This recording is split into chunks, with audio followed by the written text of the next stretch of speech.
Greene has raced across the Carolinas. You were right. He was over at Cheraw with another part of the Continental Army. But as soon as he finds out about Cowpens, he races across to join up with Morgan. And he arrives on the Catawba River. And the North Carolina Militia General William L. Davidson said that even though Greene had never laid eyes on the Catawba River, that he understood it better than people who had lived there their entire lives. You are listening to Historyman, the platform for historians, curators, and authors to tell their stories of the American Revolution, walk in the footsteps of heroes, and proclaim freedom reigns.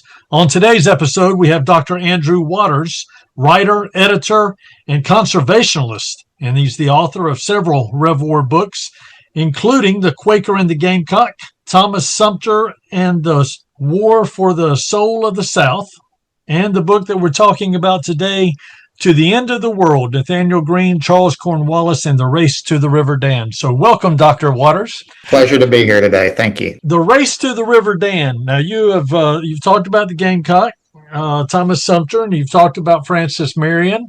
The Race to the River Dan. This is kind of tying in the Battle of Cowpens, the exit out of South Carolina and going into North Carolina and trying to get away from Cornwallis. Talk to me a little bit about how can we get your books and then the genesis of this particular book. Yeah, thank you.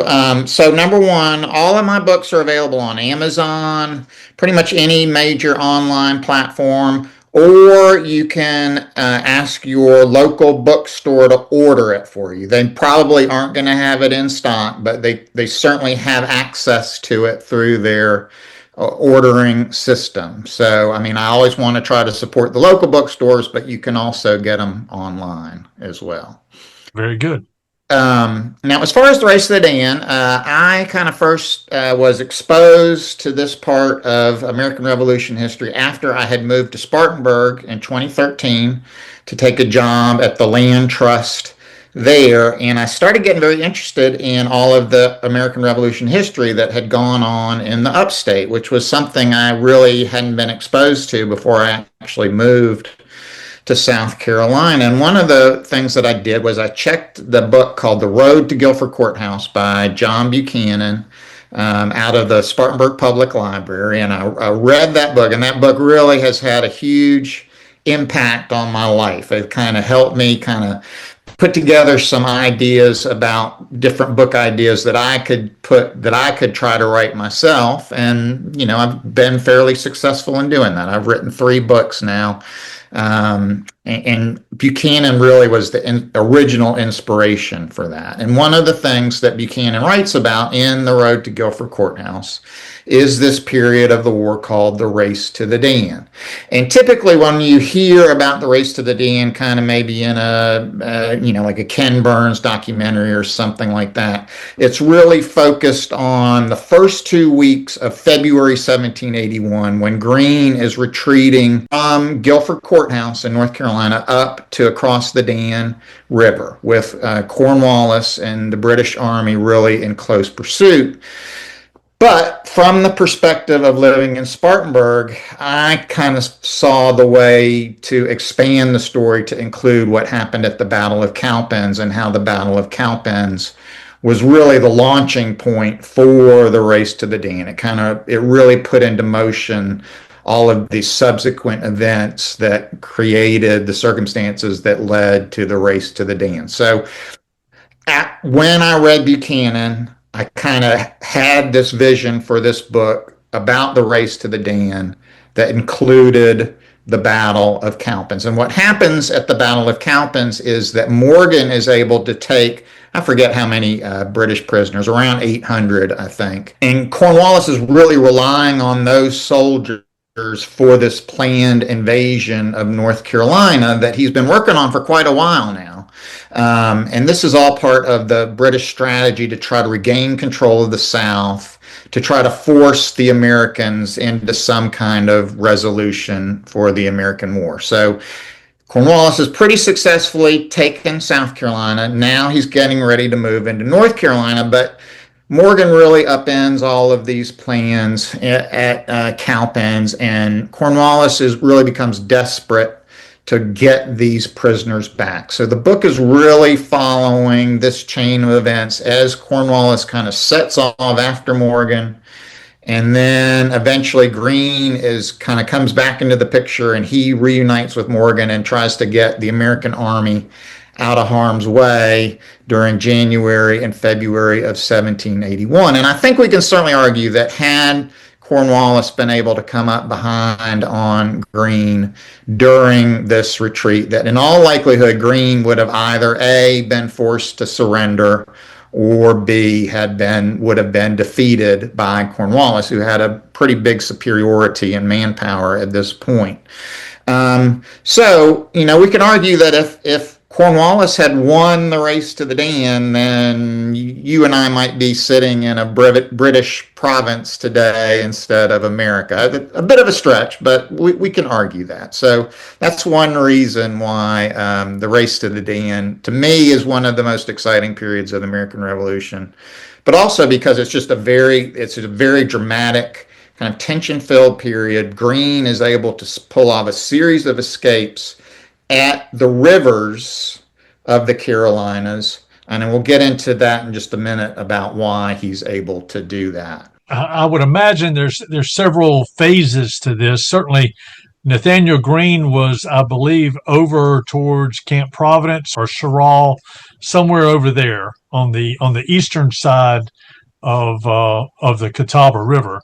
So he's coming west, and of course Morgan is coming out of Cowpens, and he's got all the prisoners. You've got the Catawba River. You've got to get over. I would imagine Morgan has to get over that. That would be the first phase. That was a close call right there, even in the first phase of that race. Yes. Well, so one of the interesting things about Cowpens is that as Tarleton was pursuing Morgan, Cornwallis was supposed to be bringing his troops, his detachment up the east side of the Broad River to cut off Morgan's retreat. Now, Cornwallis isn't able to do that. He gets delayed. But one of the things that's interesting to me is that Morgan actually crosses to the north of the Cowpens battlefield at a place called Island Ford. And the British didn't really know the river system the way that the Americans did. Obviously, the Americans had a lot of local militia there with them that were giving them some of their intelligence, but this really throws Cornwallis off. He's assuming that Morgan's going to cross at a place called Cherokee Ford, which was the main crossing on the Broad River. That's kind of where he heads after he finally gets his army organized and then is able to start this pursuit.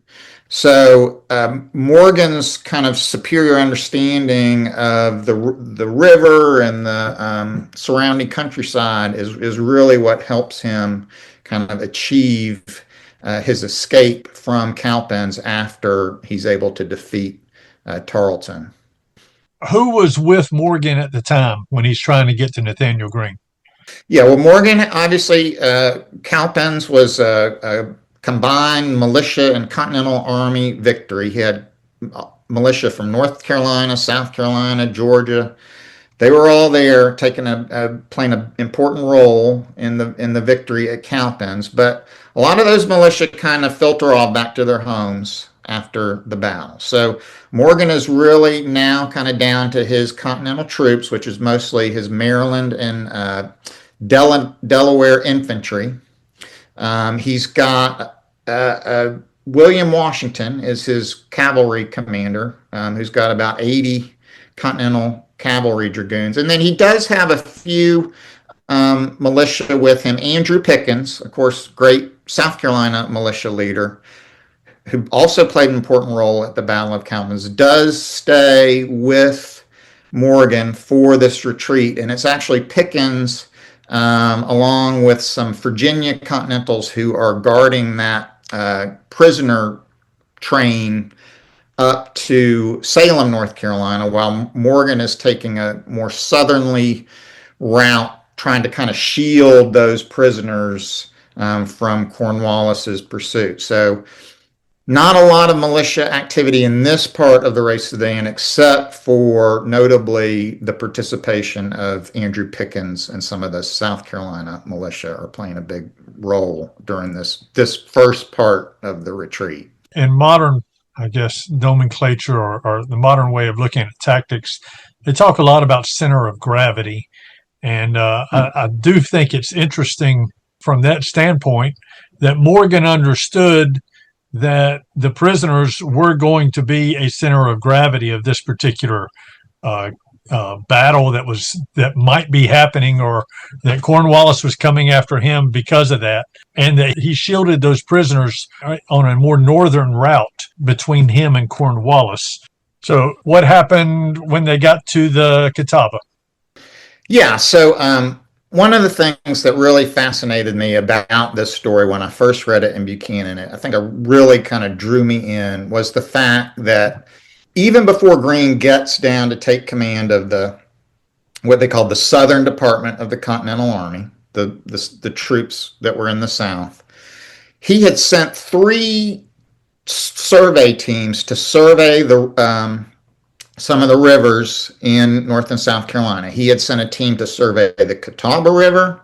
He had sent a team to survey the Yadkin River, and he had sent a team to survey the Roanoke River, including the Dan, which is one of the major tributaries to the Roanoke. And Greene was a master logistician. I mean, he was a master at supply and kind of moving supplies, figuring out how to get supplies. He had just come off a term as the quartermaster general for the Continental Army. And he was really studying these rivers as a way to move supplies up and down the Carolinas, because the Carolina road system was so notoriously unreliable. But these survey teams, this information that he's collecting through these survey expeditions, really pays off for him during the race to the Dan. And there's a great anecdote from part of the story that occurs on the Catawba River. Greene has raced across the Carolinas. You were right. He was over at Cheraw with another part of the Continental Army. But as soon as he finds out about Cowpens, he races across to join up with Morgan. And he arrives on the Catawba River, and the North Carolina Militia General William L. Davidson said that even though Greene had never laid eyes on the Catawba River, that he understood it better than people who had lived there their entire lives.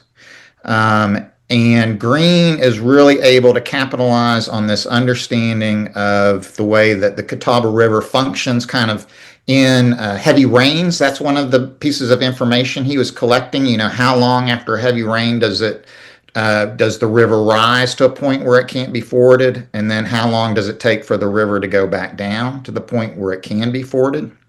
And he's using that information to deduce where Cornwallis is going to try to cross the Catawba River. And he gets it. He nails it.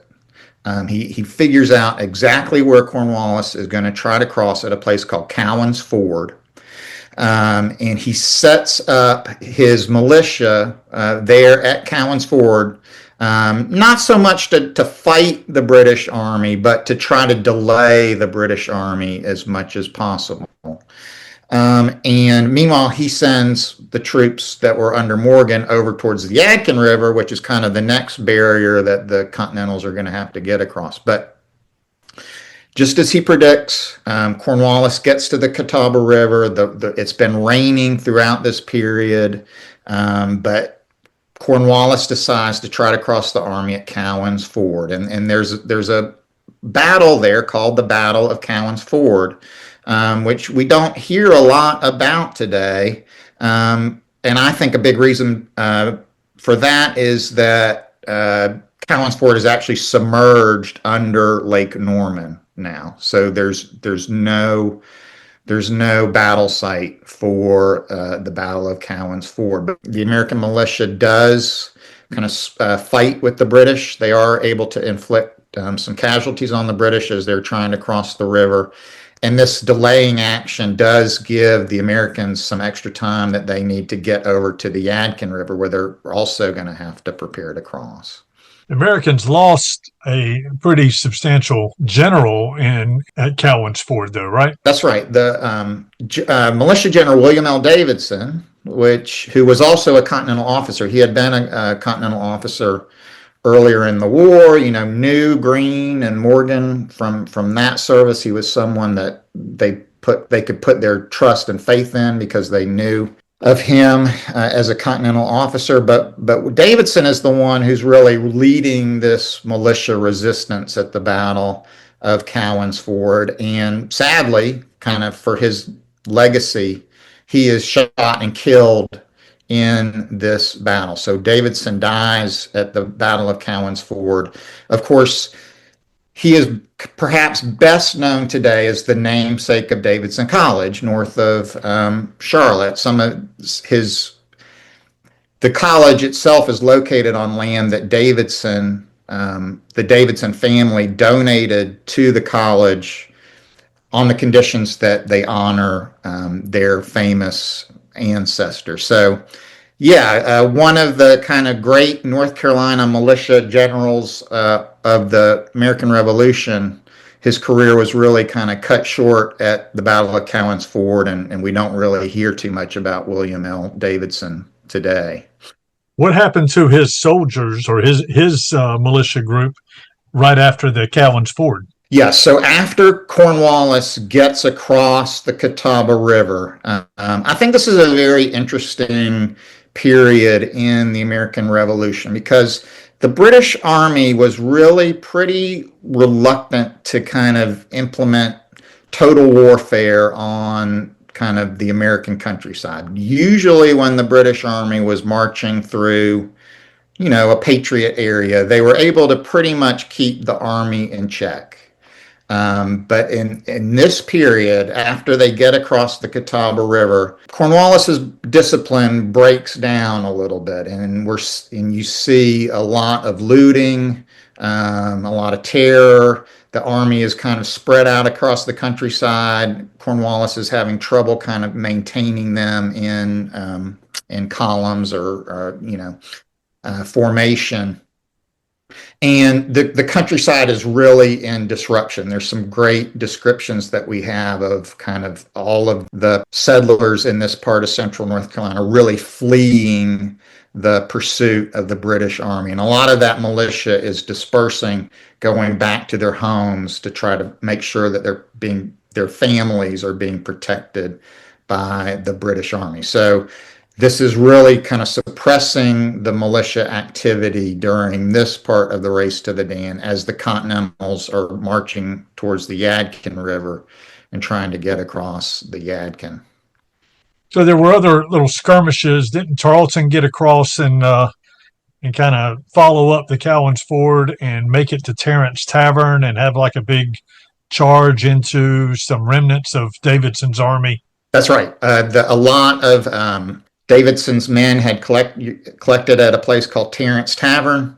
A lot of these settlers who were kind of fleeing the British pursuit had kind of congregated there as well.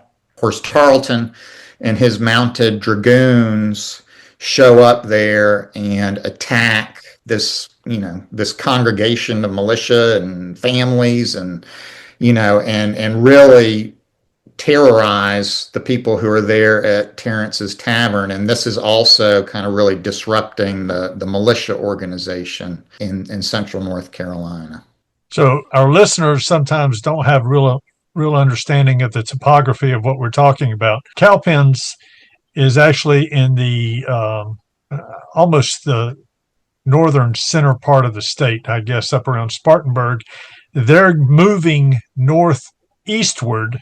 That's right. Going across Iredell County. Davidson College is just north of Charlotte.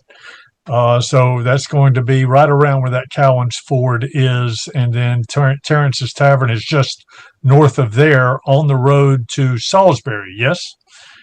That's right. They're headed up towards Guilford Courthouse, or modern day Greensboro. That's where Greene had ordered the other part of his army to kind of wait for him and Morgan's army.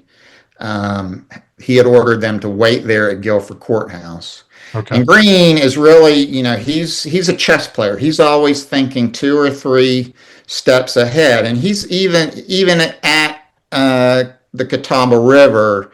He's thinking that he may have to retreat all the way out of North Carolina. So that's why he's planning to unite his armies at Guilford Courthouse, because from Guilford Courthouse, there's good roads that he can take back up into Virginia. So the Continentals that were at Cheraw are actually under the Continental General Isaac Huger. I think I got that pronunciation correct this time. I blow it sometimes, but Huger is commanding the Continentals that are marching up to Guilford Courthouse, while Greene goes over and takes command of the troops that are with Morgan. So you're quite right. They're heading north by northeast from the Spartanburg region of South Carolina, up through kind of north of Charlotte, through Salisbury, up to Guilford Courthouse,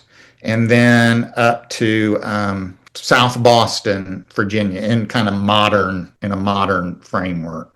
Well, it's a fascinating book, and it's one that really encompasses several weeks of 1781. It's not just an afternoon battle like at Hobkirk Hill that lasted about 10-15 minutes. This series of events happened over the course of weeks, and from right after Cowpens, where Cornwallis is trying to catch up and get his men back and actually put the final nail in the coffin with the Continentals, but he just didn't make it. It's a great read. I encourage everybody to pick it up. You've got some great books out there, and really it encapsulates South Carolina Revolutionary War history in a really cool way, and it includes. I often say that the big missing link in a lot of these South Carolina Revolutionary War stories is the input that the North Carolina militia had, the North Carolina armies had in the South Carolina battles, and certainly you see a lot of those men and women, but men that were in the North Carolina militia, all of a sudden having to defend their homes as opposed to fighting the battles in South Carolina. So it's a little different paradigm for them. Tell us what you would want people to get from these books. Well, I mean, this is my favorite book. I think I've written 3 books about the American Revolution now, and personally, I think this is the best one. And I would like to say that it's because I'm a great writer, but really it's because this is the best story.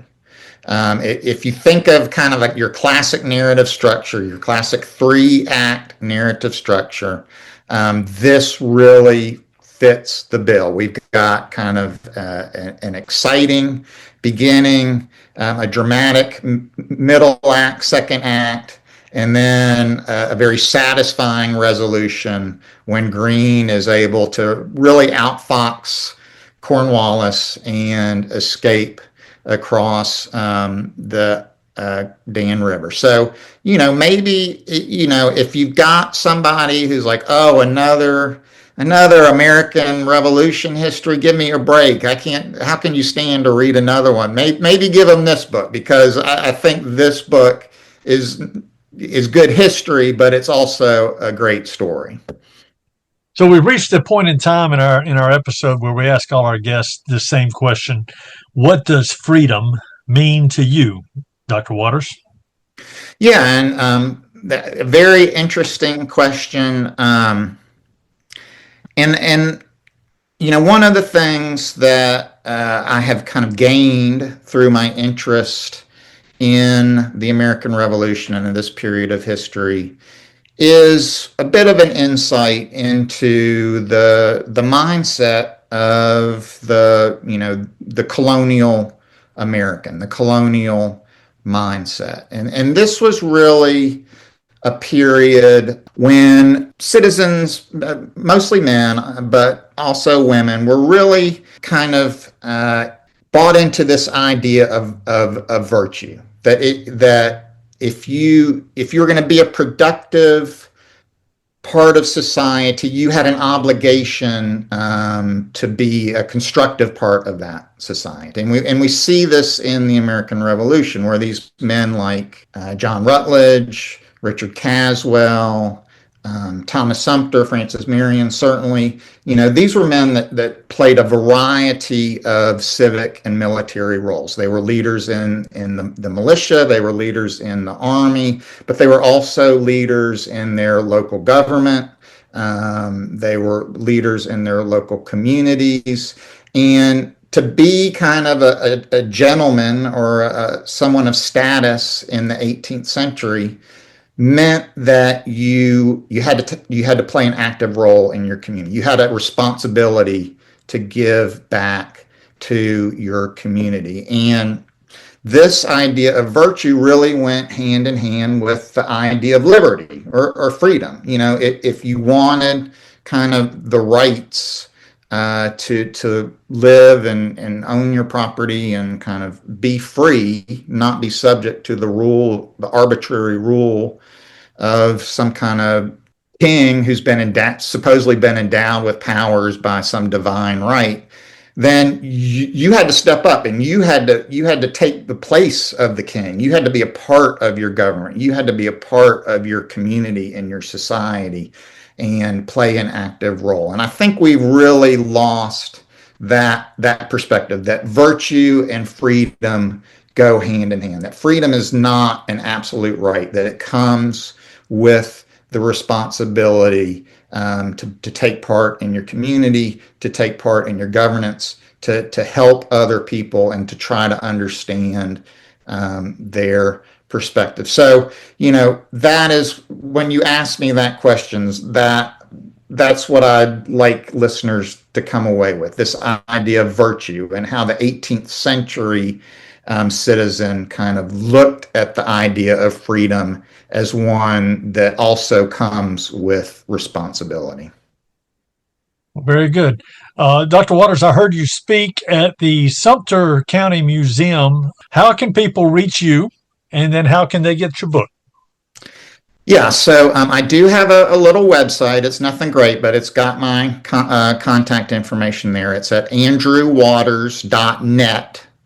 You can call my phone number, email. Most people just email me. That's the easiest way to get a hold of me. My two latest books, Backcountry War, which is my most recent book, and To the End of the World. If you can't get it at your local bookstore, I would recommend going to my book publisher, who's West Home Publishing. They've got a pretty sweet little discount there on the website that you can get if you subscribe to their monthly email newsletter. And West Home has been good to me, so I buy it directly from them. But if not, they're easily found on Amazon. I do have an author, page on Amazon, or you can just search by the title of the book. So the books are out there, pretty easy to find. But yeah, I love speaking to the public. I tell people, I really don't make much money as a Revolutionary War author. What I get out of it is getting to go to places like Sumter, where we had a great crowd, and engage and interact with people who often know as much about the Revolutionary War, if not more about the Revolutionary War than I do. And I always try to leave plenty of time for discussion in my presentations, because I find that really helps kind of get the group going. That kind of helps create some good group energy as part of my presentation. So yeah, I would love to come and speak to your group about my books and about the American Revolution in the South. Well, you're an engaging author and an engaging speaker, and I know that people will love to reach out to you on that. Thank you for showing up for us today. Thank you for telling us about your book, and we look forward to seeing you again out here. Anytime, Eric. Thank you.